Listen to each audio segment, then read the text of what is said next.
Salut les amis Bélier, bienvenue dans votre guidance sentimentale pour le mois de décembre 2021. J'espère que vous allez bien tous et toutes. Alors on va aller voir un petit peu ce que vous réservent les énergies au niveau sentimental, affectif, voire amoureux. Vos énergies à vous sont ici les Béliers et les énergies de la personne à laquelle vous pensez sont ici. Il arrive parfois que les énergies soient inversées, donc vous vous replacez là où vous vous reconnaissez. Et vous replacez l'autre personne là où vous la reconnaissez, soit à droite, soit à gauche. On ira voir ensuite avec Gaïa ce que j'ai tiré et on prendra quelques messages avec les anges de l'amour. Voilà les amis béliers. Allez, on y va, c'est parti. Donc, pour où en est la relation les béliers, j'ai eu 2 cartes qui sont tombées. Donc, on va aller regarder ce que ça veut dire. J'ai eu la 5 des nuages, la comparaison, et à côté, j'ai eu la 7 d'eau, les projections. Ok. On y reviendra tout à l'heure. Du mental, de l'eau, des émotions. Dans les 2 cartes, on est dans une espèce de conflit, une espèce de dualité. On y revient tout à l'heure. Alors, on a encore un numéro 5. Pour vous, la première énergie, c'est l'exclu, la 5 d'arc-en-ciel. Ok, ensuite on a la 3 d'eau, la fête.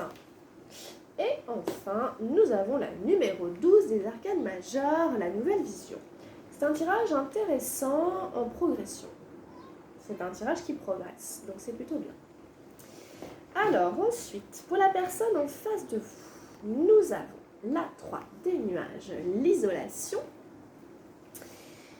Ensuite, nous avons la numéro 14 des arcanes majeures, l'intégration. Et en carte du bout, nous avons la numéro 16, la foudre des arcanes majeures. 2 arcanes majeures, une énergie des nuages. En carte de direction, on ira la retourner tout à l'heure. Ok. Donc d'emblée, ce qu'on peut dire quand même les béliers, c'est qu'il y a quelque chose, en effet, un peu de l'ordre d'une forme de conflit. Je pense que vous ne vous voyez plus forcément et que du coup il y a de la peine d'un côté et puis voilà, donc on va aller tout décrypter, on va aller tout expliquer. On a de l'air, pas mal de mental, on n'a pas d'énergie de feu je crois. J'ai pas vu passer d'énergie rouge de feu, sinon je crois qu'il y a un peu de tout. En fait la 5 des nuages, en énergie des nuages. L'autre qu'on a, c'est la numéro 3, l'isolation. Si vous voulez, la 5, c'est la comparaison. C'est l'idée, par exemple, que dans un couple, on se compare à l'autre. Par exemple, l'autre gagne plus d'argent que moi, ou l'autre en gagne moins. Par exemple, moi j'ai ceci et l'autre n'a pas cela. On voit un bambou qui se compare avec un chêne, enfin bref, ce que vous voulez. Et vous voyez bien, en fait, le bambou, il se dit que le chêne, il est mieux parce qu'il est plus gros, parce qu'il a plus de force, parce qu'il est plus fort, etc. Et puis, le chêne se dit que le bambou, il est mieux parce qu'il est plus souple, il est plus fin, il est plus flexible. Donc, en fait, cette carte nous dit quoi? Nous dit simplement qu'on souffre d'un sentiment d'infériorité et de dévalorisation dans le couple par rapport en comparaison à l'autre personne. Donc, si vous êtes dans un couple, ou si vous êtes en relation, en rapport avec quelqu'un, il y a une espèce de complexe d'infériorité d'un côté ou de l'autre.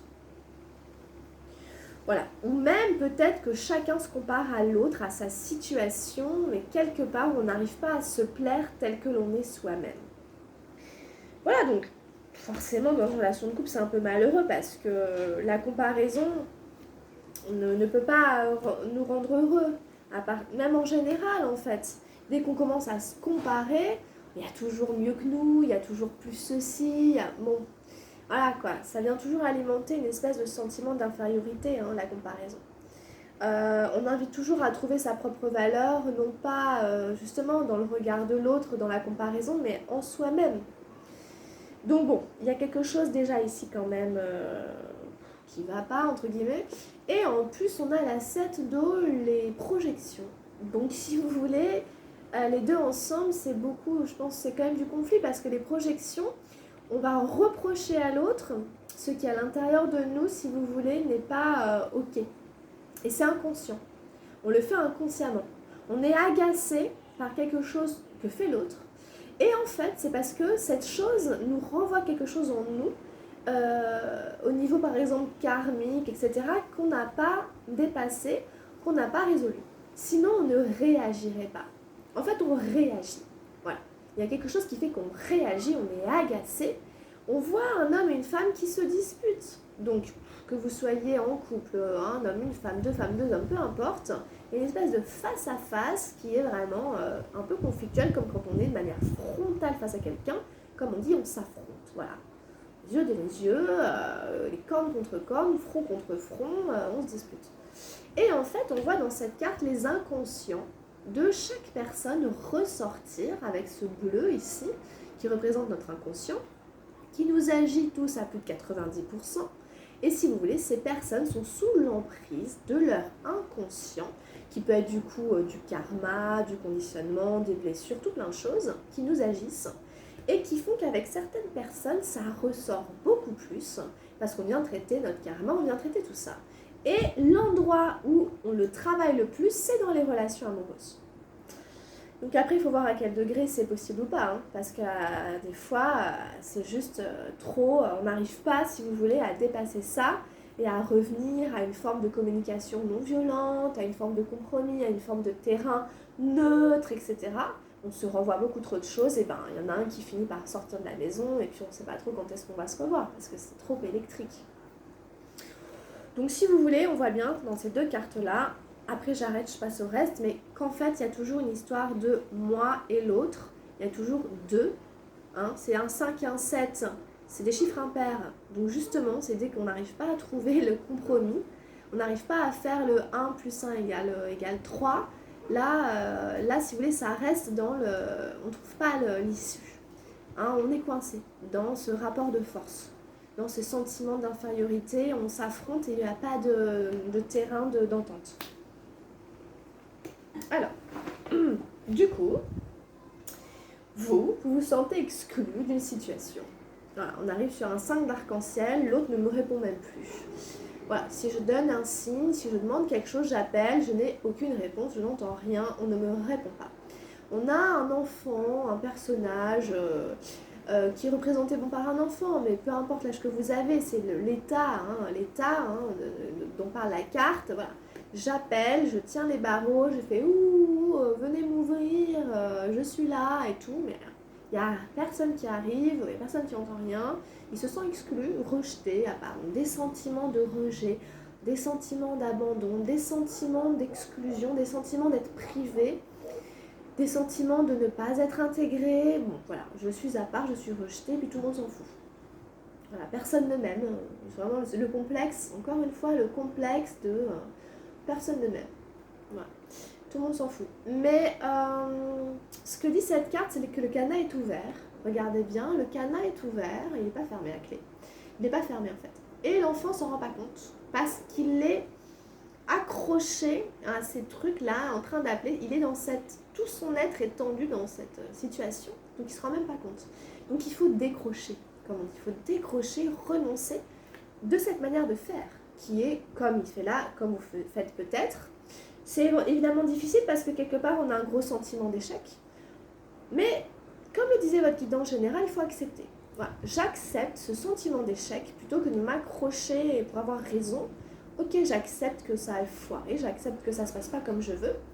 Et une fois que vous aurez accepté ça, il pourra se passer quelque chose, on va lâcher les barreaux, on va venir jouer avec le cadenas, et puis le cadenas va tomber, et puis ben voilà, ça va s'ouvrir, et ça se trouve, on prendra une autre route que celle qu'on pensait prendre au départ. Donc, peut-être que la manière de faire n'est pas la bonne. Hein, bon, il y a peut-être quelque chose qui fait qu'en fait, vous vous trompez. Vous êtes persuadé qu'il va falloir lâcher, c'est le fameux lâcher prise, le renoncement, etc. C'est pas facile, hein, c'est traverser un sentiment d'échec. Voilà. Dans votre guide en général, on vous disait quand même qu'il y a des bienfaits cachés derrière tout ça et que ça vous fait grandir. Alors en face, on a la 3 d'eau, la fête. Donc je vous rassure un peu, ça va aller mieux après, là, désolé, c'est pas très marrant tout ça. Mais après on a la fête. Donc en fait, justement, on vous invite à aller vous amuser. On vous dit, mais sors, va te divertir, rejoins des personnes que tu aimes bien, va danser, va chanter. Hein. Donc peut-être qu'en décembre, en plus il y a les fêtes, etc. justement, peut-être que vous serez amené à aller faire la fête avec des personnes, des amis, de la famille, des gens que vous aimez bien, et ça va vous changer la tête, ça va vous sortir de cet état. Voilà, vous allez décrocher de cet état, de ce sentiment-là, d'avoir été abandonné, rejeté, exclu, et vous allez aller vous amuser avec des personnes qui vous aiment bien. Vous allez vous rapprocher de personnes qui vont vous inviter, elles, à venir danser. C'est peut-être pas celle que vous auriez eu envie de vous penser, mais voilà, la vie va vous amener ailleurs et ça va vous changer la tête, ça va vous faire beaucoup de bien. Donc allez vous divertir, allez vous distraire, changez-vous la tête, sortez, amusez-vous. Allez faire la fête. En plus ça tombe bien parce que c'est les fêtes. Et ici on a la numéro 12, la nouvelle vision. Donc vous allez adopter un nouveau regard sur votre vie amoureuse, sentimentale, affective. Donc progressivement, courant décembre, vous allez traverser tout ça, et vers la fin du mois, eh bien, vous aurez changé de vision par rapport à votre vie amoureuse. Je pense que ça vous fera du bien. On pourrait presque imaginer cette carte comme une forme de renaissance.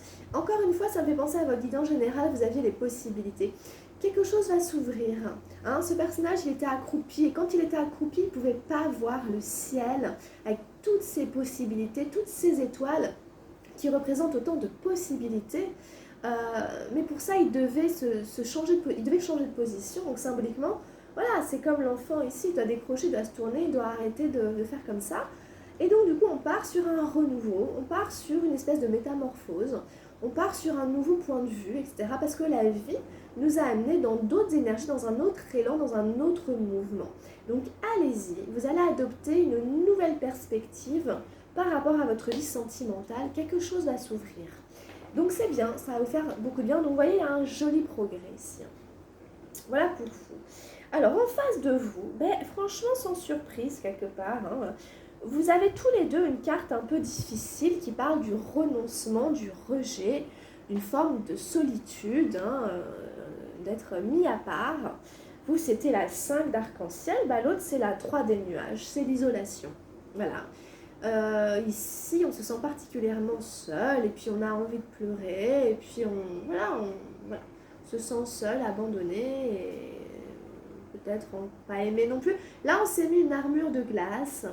On essaie de s'endurcir, de se rendurcir, je sais pas si ça se dit là, pour essayer de ne pas être touché, pour essayer de moins souffrir. Je trouve pas le terme. Et donc du coup, voilà, l'idée, si vous voulez, c'est que c'est une espèce de larmes chaudes vont faire fondre la glace. Donc on peut vraiment avoir envie de pleurer ici. Il peut vraiment y avoir un moment où on craque. Hein.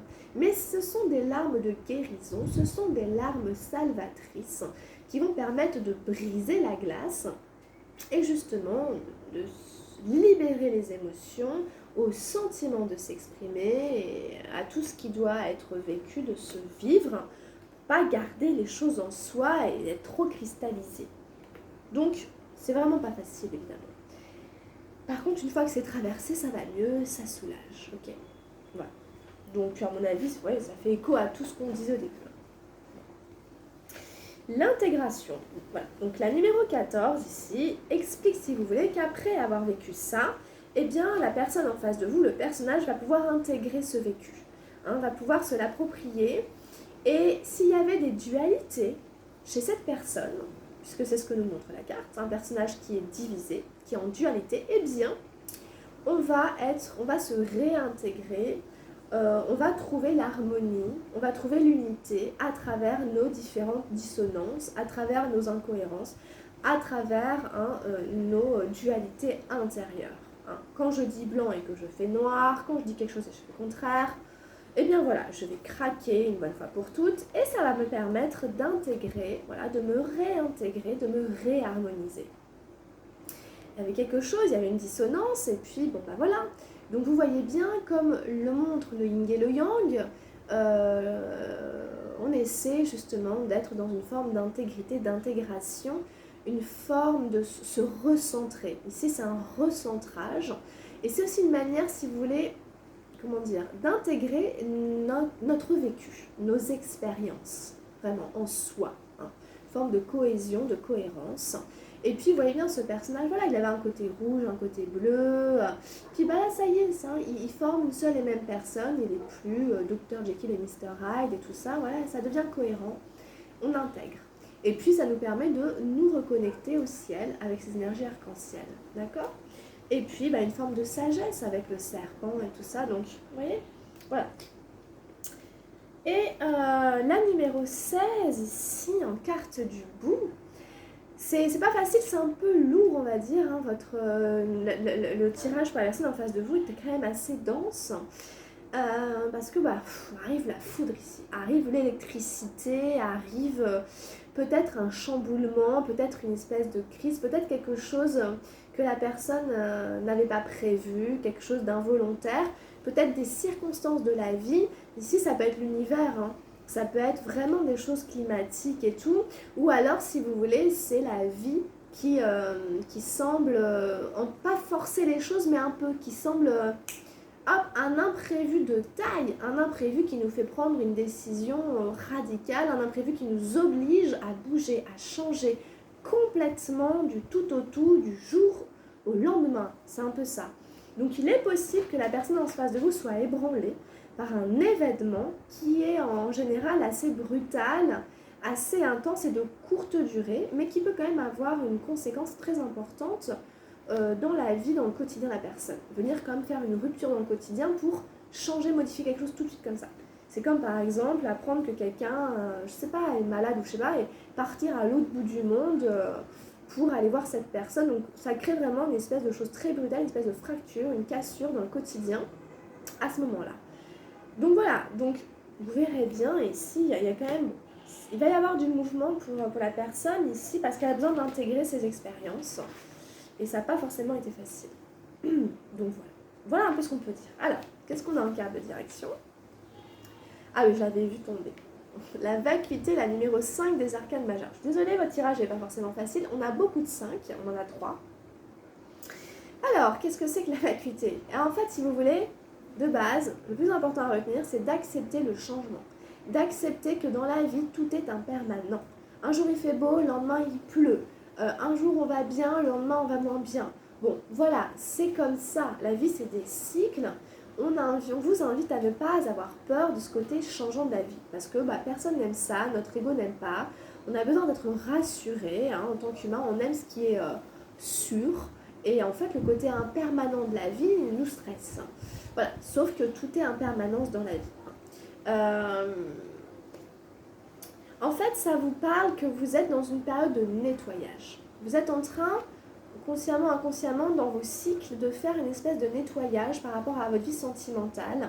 C'est un peu le chaos qui va permettre ensuite de laisser apparaître certaines étoiles, certaines lumières qui vont pouvoir revenir. Mais il y a eu une période un petit peu chaotique à traverser. Ça fait partie de votre destin, de votre chemin de vie. Ça fait penser à la nouvelle vision où il y a la lune, il y a les étoiles. Donc voilà, soyez rassurés que les étoiles vont apparaître, comme on dit, seul dans la nuit, seul dans l'obscurité, on peut voir les étoiles, en plein jour on ne les voit pas.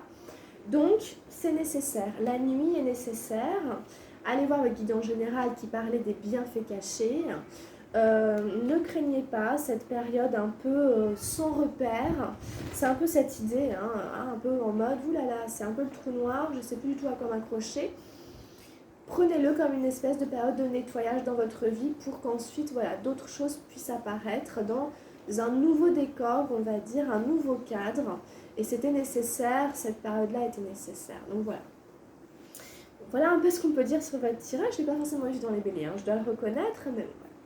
Des choses à traverser. Qu'est-ce que nous dit Gaïa? Qu'est-ce qu'on a eu avec Gaïa? On a eu Ganesh. J'aime bien cette carte. Alors, obstacle écarté. Protection, conseil. Voilà, les obstacles sont écartés. Vous avez la protection de Ganesh. Tout le monde sait quand même plus ou moins que c'est une divinité hindoue très très vénérée, chérie par les hindous. Vous pouvez voir différents symboles sur sa trompe notamment. C'est une très bonne carte. Alors, Ganesha, c'est Ganesha carrément. Ganesha, l'une des divinités les plus révérées du panthéon hindou, se montre dans votre jeu aujourd'hui en signe de chance. Tout ce qui a entravé vos progrès et vous a empêché d'avancer sera bientôt résolu. Les obstacles sont écartés et vous êtes libre de poursuivre votre route. Vos projets se réaliseront bientôt. N'oubliez pas que tout a une raison d'être.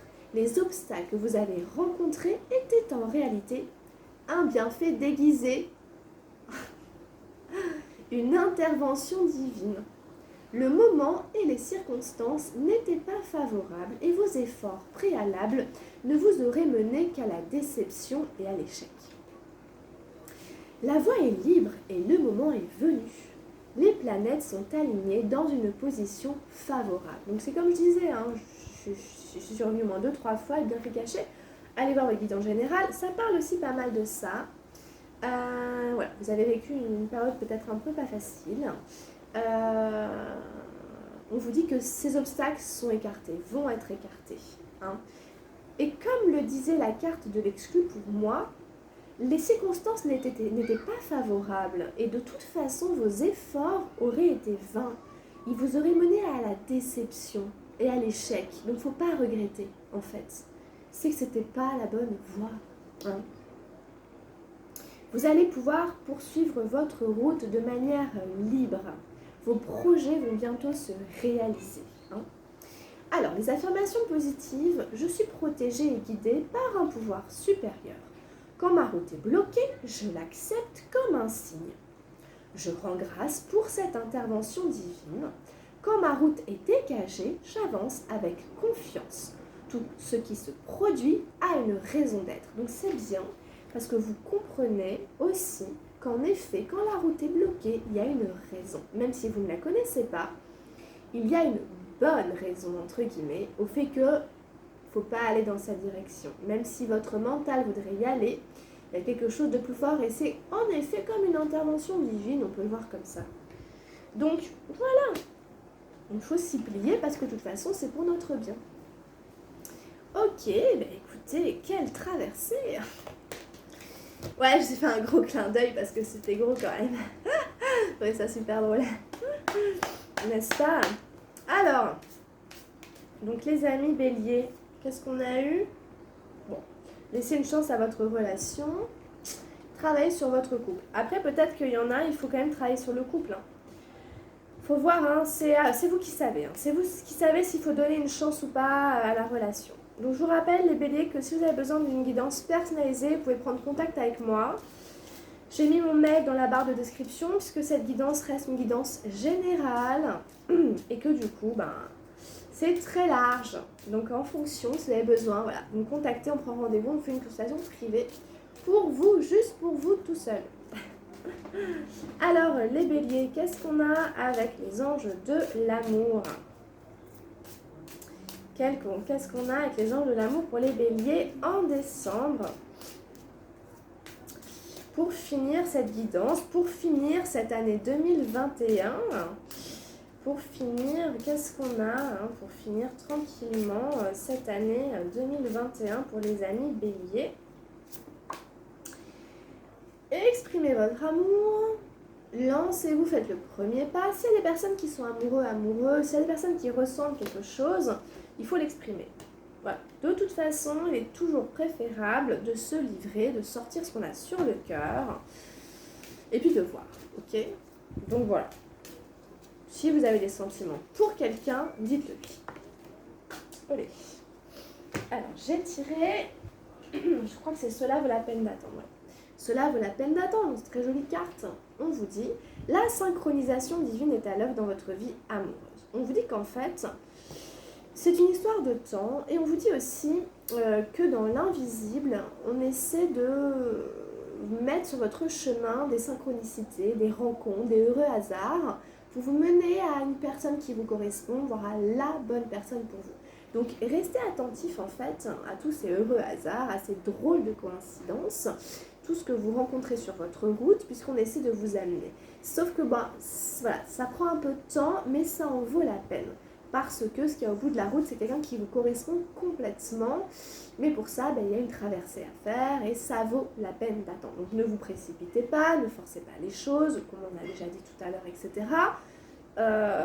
Continuez à avancer tranquillement, soyez attentifs, la synchronisation divine est là, autour de vous, pour vous. Et on ne vous oublie pas, on s'occupe de vous. Donc restez alerte aux synchronicités, les amis béliers. Mais voilà, on a fini la guidance. Merci beaucoup de m'avoir suivi.